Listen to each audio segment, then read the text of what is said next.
అదే స్వామి. ఒక్కటి స్వామి, కలియుగ దైవము, ప్రత్యక్ష దైవం అంటారు. కోరిన వారికి కొంగు బంగారంగా ఉండే దేవుడు, అడిగిన వారికి కొన్ని వరాలు ఇచ్చే దేవుడు అంటుంటారు కదా. ఎక్కడెక్కడో దూర ప్రాంతాల నుంచి స్వామివారి దర్శనం కోసం వస్తుంటారు. వాహనాల్లో వస్తుంటారు, పోతుంటారంట. ఇది ఒక చిన్న పొరపాటు వలనో, గ్రహపాటు వల్లనో చాలామంది రోడ్డు ప్రమాదాలలో అంటే స్వామివారి దర్శనానికి వస్తూ, దర్శనం తర్వాత వెళ్తూ మరణించిన వారిని మనం చూస్తున్నాము గురుగారు. ఎందుకు అసలు స్వామివారి దర్శనం కోసం వచ్చేవారు కావచ్చు, దర్శనం చేసుకుని వెళ్ళేవారు కావచ్చు, ఇలా ప్రమాదవశాత్తు మరణిస్తుంటారు రోడ్డు ప్రమాదాలు ఎంతోమందిని చూస్తున్నాం మనం. ఎందుకు జరుగుతుంటాయి అంటారు గురుగారు? ఎక్కడ ఈ దోషం ఏమన్నా ఉంటుందా? ఇక్కడ దోషాలు ఏమి ఉండవండి. ఇవన్నీ వాళ్ళ పూర్వజన్మ కర్మానుసారంగా వాళ్ళకి ఏ విధంగా అయితే వాడికి రాసి పెట్టిందో ఆ విధంగా అట్లాంటి కార్యక్రమాలు జరగాల్సినవి జరుగుతూ ఉంటాయి. కానీ స్వామివారి వద్ద స్వామివారి యొక్క దోషం వల్ల అట్లా జరగడం అనేది ఉండదు. దోష నివారణ కోసమే స్వామివారి యొక్క దర్శనం కోసం వస్తుంటారు. ఆ దోషాన్ని పోగొట్టుకోవాలి, స్వామివారిని దర్శిస్తే దోషం పోతుందని. దోష నివారణ చేసే స్వామికి దోషం ఉంటుందా స్వామి? అంటే గ్రహణం రోజు ఇవన్నీ గుడిని మూత వేస్తుంటారు, మళ్ళా శుభ్రం చేసిన తర్వాతనే. అంటే స్వామివారికి దోషం ఉండదు, మనకి దోషం అని చెప్పి గ్రహణ సమయాల్లో మనం బయట తిరగకుండా ఇంట్లో జపతపాదులు చేసుకోవచ్చని అట్లాంటి కార్యక్రమాల దృష్ట్యా మనకి శ్రీవారి దేవాలయం గ్రహణ సమయంలో మూసివేయబడుతుంది. తిరిగి అంతా శుద్ధి చేసుకొని మళ్ళీ యథావిధిగా దర్శనాలు మనం ఈ ప్రసాదాలు ఉండవు, స్వామివారి తీర్థ ప్రసాదాలు స్వీకరించడానికి ఉండదు. ఈ గ్రహణం అప్పుడు ఏమి తీసుకోకూడదని ఒక నియమం మన సాంప్రదాయంలో ఉన్నది. కాబట్టి అట్లాంటి ప్రత్యేక పరిస్థితుల దృష్ట్యా మనం గ్రహణం రోజు ఆచారంగా 6 గంటల ముందు ఆలయాన్ని మూసివేయాలన్నది మనకి శాస్త్రాలు చెప్తా ఉన్నాయి. ఆ శాస్త్రాలు సాంప్రదాయాలను అనుసరించే మనం నేటికి కూడా 6 గంటల ముందు, గ్రహణం పట్టే టయానికి ముందు 6 గంటల ముందుగా మనం ఆలయాన్ని మూసివేస్తాం. మనకి జనరల్గా కూడా గ్రహణం పట్టేదానికి 4-5 గంటల ముందుగానే ఆహారాన్ని స్వీకరించాలంటారు. గ్రహణం పూట గర్భిణీ స్త్రీలు బయట తిరగకూడదని, ఇవన్నీ ప్రాచీన మన భారత సాంప్రదాయాల్లో ఆ విధంగా ఉన్నది. కాబట్టి ఆ సాంస్కృతిక సాంప్రదాయాలను అనుసరించి ఆ విధానాలన్నీ కూడా మనకి శాస్త్రాల్లో కూడా కొన్ని విషయాలు ఉన్నాయి. కాబట్టి అవి ఇవి క్రోడీకరించి అందరూ ఆ విధానాలు పాటించుకుంటూ ఉంటారు. మనం అంటే మహిళలు తలనీలాలు ఇవ్వకూడదు తిరుమలలో అనేది బయట అంటుంటారు స్వామి. కానీ మహిళలు కూడా వచ్చేసి తలనీలాలు ఇస్తుంటారు కదా, అది కరెక్ట్ అంటారా గురుగారు? వారి వారి మొక్కుతలను బట్టి స్వామివారికి నీలాదేవే సాక్షాత్తు స్వామివారికి తలనీలాలు సమర్పించింది. స్వామివారికి చిన్న దెబ్బ తగిలి అక్కడ ఏదో తలనీలాలు లేకుండా ఉంటే తన జుట్టును పీకి స్వామివారికి సమర్పిస్తే ఆమెకు వరం ఇస్తారు. ఇట్లా భక్తులందరూ కూడా తలనీలాలు సమర్పిస్తే వాళ్ళకి సకల శుభాలు కలుగజేస్తాను అని చెప్పి ఆ యొక్క సాంప్రదాయాన్ని అనుసరించి ఆడవాళ్ళు కూడా ఇస్తుంటారు. ఇక్కడ అంటే 3 కత్తెలు ఇచ్చేవాళ్ళు 3 కత్తెలు ఇస్తారు. వాళ్ళు ప్రార్థన ఏ విధంగా అయితే చేసుకొని ఉంటారో ఆ ప్రార్థనాన్ని వాళ్ళు నెరవేర్చుకునే విధానంలో వారు పూర్తి తలనీలాలు సమర్పించడం జరుగుతుంది. కొంతమంది పూర్తిగా నిలువు దోపిడీ కార్యక్రమంలో వాళ్ళు మొక్కుంటారు. ఏదో బ్రహ్మాండమైన ఆపత్తు ఉన్నప్పుడు స్వామి ఆపత్తు గంటను గట్టెక్కితే నేను నిలువు దోపిడీ చేసుకుంటానని ఆ రోజు వాళ్ళ దేహం పైన ఏ ఆభరణాలు ఉన్నాయో మంగళసూత్రంతో సహా స్వామివారికే సమర్పిస్తారు. మళ్ళీ సమర్పించి గుళ్ళో వచ్చి ఒక పసుపు దాడితో మంగళసూత్రం కట్టుకొని ఉండే మంగళసూత్రాన్ని స్వామివారికి సమర్పించి మళ్ళీ తర్వాత లేదు వాళ్ళు కొత్తగా మంగళసూత్రాన్ని చేసుకొని వస్తే ఆ మంగళసూత్రం గుళ్ళో కట్టుకొని హుండీ ముందు పాత మంగళసూత్రాన్ని స్వామివారికి సమర్పించేది. ఇదంతా వాళ్ళ ప్రార్థన ఏ విధంగా. మహిళలు కూడా తలనీలాలు ఇవ్వచ్చు. మనకి ఇక్కడ సాంప్రదాయపరంగా ఇస్తున్నారు. ఓకే, అనాది నుంచి జరుగుతున్నది అది. అందరూ వాళ్ళు సంతోషంగానే ఉన్నారు, ఎలాంటి ఇబ్బందులు లేకుండా వాళ్ళు ప్రార్థనలు నెరవేరితేనే కదా వాళ్ళు ఇస్తారు. ఇదేదో ఫ్యాషన్ కోసం ఇచ్చేది కాదు కదా. వారు ఎంత ప్రీతిపాత్రమైన ఆ కేశాలను స్వామివారికి సమర్పించారంటే వాళ్ళకి ఎంత పరిపూర్ణ భక్తి విశ్వాసము స్వామివారి అనుగ్రహం పొంది ఉండబట్టే వారు వచ్చి అంత ప్రీతిపాత్రమైన అందానికి అత్యంత ముఖ్యమైన శిరోజాలని స్వామివారికి సమర్పించుకుంటూ ఉంటారు. స్వామి నాకు డౌట్ స్వామి, శైవాగమనం ప్రకారం కావచ్చు, వైష్ణవగమనం ప్రకారం కావచ్చు, ఒకసారి దేవుడికి వాడిన పూలను మళ్ళీ వాడకూడదు స్వామి.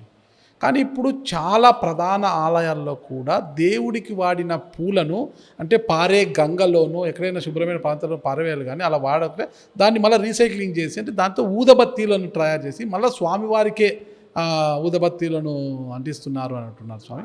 ఇది కరెక్ట్ అంటారా? మనకు ఆగమ శాస్త్రం ప్రకారము పారే నది దగ్గర కానీ ఒకసారి వాడిన పూలు మళ్ళీ నిర్యాలం అవుతాయి అంటే నిర్మాల్యం అవుతాయి వాడకూడదు అనేది ఆగమ శాస్త్రాలు చెప్పారు. ఆ నిర్మాల్యం అయిన తర్వాత ఇది వేరే పుష్పాలు వీళ్ళు ఎక్కడో అలంకరణకి అక్కడ ఇక్కడ వాడిన పుష్పాలు ఏదో వాడుతున్నామని అంటున్నారు. నిర్మాల్యం అయితే మనకు మామూలుగా జనరల్గా వాడరు ఆగమ శాస్త్రాల ప్రకారం. అంటే ఇప్పుడు అలా తయారు చేసిన బత్తీలను కూడా ఈ తిరుపతి దేవస్థానం కొండపైన అమ్ముతున్నారు. నిర్మాల్యమైన పూలతో తయారు చేసిన బత్తీలను కూడా ఇక్కడ స్వామివారి పుష్పాలు వాడట్లేదని చెప్తున్నారు. ఓకే, అది బయట మనము ఇతరత్ర వాడిన పుష్పాలను తీసుకొని వాడుతున్నామనే మనకి ఇక్కడ జరిగింది. ఎక్కడ వాడినా కూడా ఇక్కడ వాడకూడదనే- బత్తీలు అమ్మితే ఇక్కడ దోషమే కదా స్వామి. అంటే ఇక్కడ స్వామివారికి టెంకాయ కొట్టిన తర్వాత ఊదబత్తీలు అంటిస్తుంటారు కదా, అంటే దేవుడికి మన దేవుడికి కలియుగ దైవానికి అంటించినట్టు, వెంకటేశ్వర స్వామికి అంటించినట్టు అవి. అలా ఎక్కడైనా స్వామి, ఎక్కడ ఆలయంలో దేవుడు ఒకటే, ఎక్కడ ఉన్నా కూడా నేను చూడగా వెంకటేశ్వర ఇక్కడ వరదహస్తంతో ఇక్కడ ఉంటారనమాట. కొన్ని చోట్ల నేను అభయ వెంకటేశ్వర స్వామిని ఒక చోట చూశానని, ఎక్కడ నాకు గుర్తు రావడం కొన్ని లేదు. చోట్ల వాళ్ళు అక్కడ సాంప్రదాయపరంగా వాళ్ళు ఏదో అట్లా దానికి ఒక విశిష్టత ఉంటుంది, అట్లా ఉంటుంది అని సాక్షాత్తు స్వామివారి మటుకు ఇట్లే వచ్చినట్టే వరదహస్తం. వరదహస్తమే. సర్వధర్మాన్ పరిత్యజ్య మామేకం శరణం వ్రజ అహంతో సర్వపాపేభ్యో మోక్షయిష్యామి మా శుచః అని భగవద్గీతలో శ్రీకృష్ణుడు వాళ్ళు అర్జునుడికి చెప్తారు. అన్ని ధర్మాలను వదిలి నా పాదాలు శరణు కోరిన వారికి నేను మోక్షాన్ని ప్రసాదిస్తాను, వారి కష్టసుఖాలన్నీ నేనే చూసుకుంటానని చెప్పి. కానీ మీరు అన్నారు స్వామి, ఆయన కష్ట సుఖాలు చూసుకుంటారు, అండాదండ కూడా వరదహస్తం అని మీరు అంటున్నారు.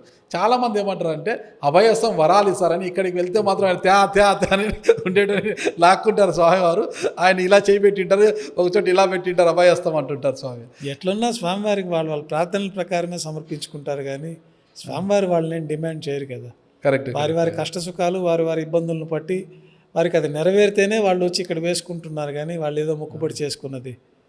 స్వామివారు ఎప్పుడు నాకు ఇది ఇవ్వండి అని అడగలేదు కదా. ఇప్పుడు కూడా అందరికీ వరాలు ఇస్తూ, కోరిన వారికి వరాలు ఇస్తూ, అందరికీ ధైర్యాన్ని నింపుతూ ఒక కలియుగ దైవంగా ఉన్న వెంకటేశ్వర స్వామి ఏమి చేసినా కూడా ఎప్పుడు ఏదో ఒక విమర్శలు వస్తూనే ఉంటాయి స్వామి. నిన్నటి నుంచి మళ్ళీ పరకామ అనేది మళ్ళీ ఒక ఇష్యూ అయింది, మళ్ళీ పరకామని ఇష్యూ, పాత ఇష్యూ మళ్ళీ దోడుతున్నారంట. ఎప్పుడు ఏదో ఒకటి చర్చ జరుగుతూనే ఉంటుంది తిరుమల తిరుపతి దేవస్థానం గురించి. ఎందుకంటారు స్వామి? ఇవన్నీ ఏదో జరుగుతూ ఉంటాయి, అవన్నీ దైవ నిర్ణయం. ఇవి ఎందుకు జరుగుతాయి అంటే, ఇంత పెద్ద వ్యవస్థలు ఎక్కడో చిన్న చోట ఎంతో జాగ్రత్తగా చూసినా ఎక్కడో చిన్న చితక ఉంటాయి.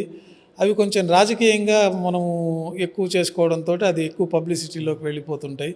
తిరుమలలో ప్రతి ఒక్క వార్తని మనకి ఎక్కువ పబ్లిసిటీ వచ్చేస్తుంది.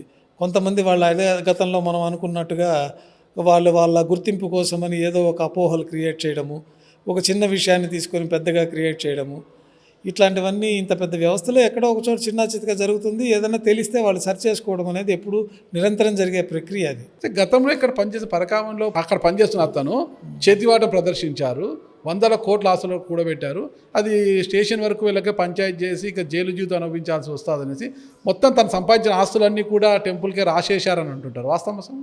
అదేదో తెలియదండి, అది నేను బయట చూడడమే. అది అడ్మినిస్ట్రేషన్ పరంగా ఏదో జరిగింది, కానీ అది కోర్టులలో దాని ఏదో విచారణలో కూడా ఉంది. అది ఓకే, అది పూర్తి వివరాలంటే ఇంకా దాని కన్క్లూజన్ ఫైనల్గా ఏది ఇచ్చినట్టు ఏదో అన్నారు, కానీ అది ఎట్లా ఏం జరిగింది అనేది మనకి అడ్మినిస్ట్రేషన్ మ్యాటర్ కదా. మనకి ఎంత ఉన్నా మనకి పూజా కైంకర్యాలు ఇంతవరకే మన పరిధి ఉంటుంది, కానీ మిగతా విషయాలలో మనం ఒక ఎంతో దృష్టి కేంద్రీకరించాల్సిన అవసరం మనకు ఉండదు. స్వామివారిని భక్తితో మనము ప్రార్థించాలి, కానీ ఆయన నుంచి ఏమీ కోరకూడదు అంటారు. స్వామివారి సొమ్ము 1 రూపాయి తిన్నా కూడా వారికి మంచిది కాదు అంటుంటారు. వాస్తవం? అది తప్పకుండా అండి, అది వారే అనుభవిస్తారు. ఎక్కడో వచ్చే జనరేషన్లో నరకం ఏదో ఉంటుందనేది కాదు.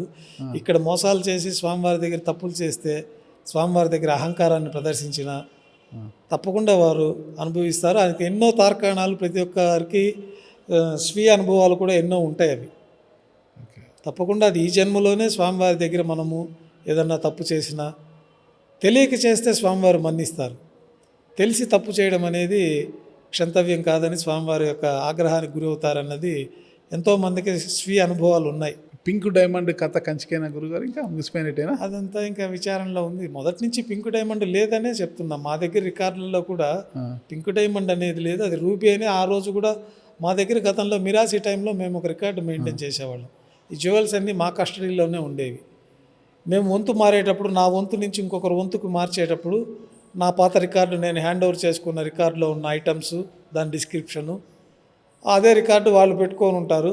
ఈ వెయిట్ తేడాలు, ఈ సంవత్సరం రోజులు వాడితే ఏదన్నా ఒక 10 కేజీల పంచపాత్ర ఉంటుంది, 1 గ్రాము 2 గ్రాములు వెయిట్ వేరియేషన్ వస్తుంది రోజు తోమి మనం దాని అంతా క్లీనింగ్లో. ఆ వచ్చే వంతు వాడు ఆ 2 గ్రాములు తగ్గించి నోట్ చేసుకుంటాడు. దీంట్లో ఆ తగ్గిన దానికి కూడా మేము డబ్బు కట్టించేవాళ్ళం. ఆ 2 గ్రాముల డిప్రిషియేషన్ కూడా మనకి వంతుల విషయాల్లో అప్పట్లో దీనికి కట్టించేవాళ్ళు. మా దగ్గర రికార్డు ఉండేది.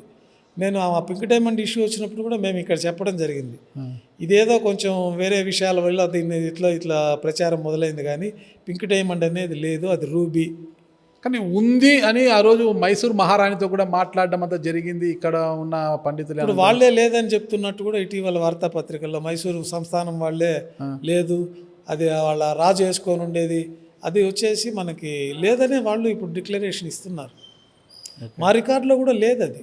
పింక్ డైమండ్ ఆర్కియాలజీ డిపార్ట్మెంట్ కూడా లేదనే రూబీ అనే అప్పట్లో ఉంది, మేము అప్పుడే చెప్పాము అది రూబీ, డైమండ్ కాదు, డైమండ్ ఎప్పుడు పింక్లో ఉండదు. ఉమ్.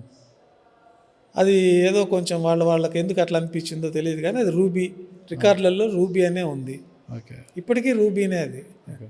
కొంతమంది నాస్తికులు స్వామి ఈ రోజుకి కూడా 7 కొండల 2 కొండల అని వాదన ఇప్పటికీ ఎట్లే ఉంది అన్నమాట. గతంలో 7 కొండలు కాదు 2 కొండలు అన్నారు, అవన్నీ కూడా మనం చూసాము. ఇప్పుడు కూడా కొంతమంది నాస్తికులు అలాగే మాట్లాడుతుంటారంట. దాన్ని ఎలా చూడొచ్చు అంటారు? లేదండి, 7 కొండల వాడే, 7 కొండల సప్తగిరీసుడు, 7 కొండల వాడ వెంకటరమణ అని మనం అనాది నుంచి మొక్కుకుంటూ ఉంటాము. 7 కొండలపైనే ఈ వెంకటేశ్వర స్వామి సప్తగిరీసుడుగా ఉన్నారు. ఆ 7 కొండలకు కూడా విశేషంగా ఒక్కొక్క కొండకు ఒక్కొక్క పేరు నిర్ణయించడం జరిగింది.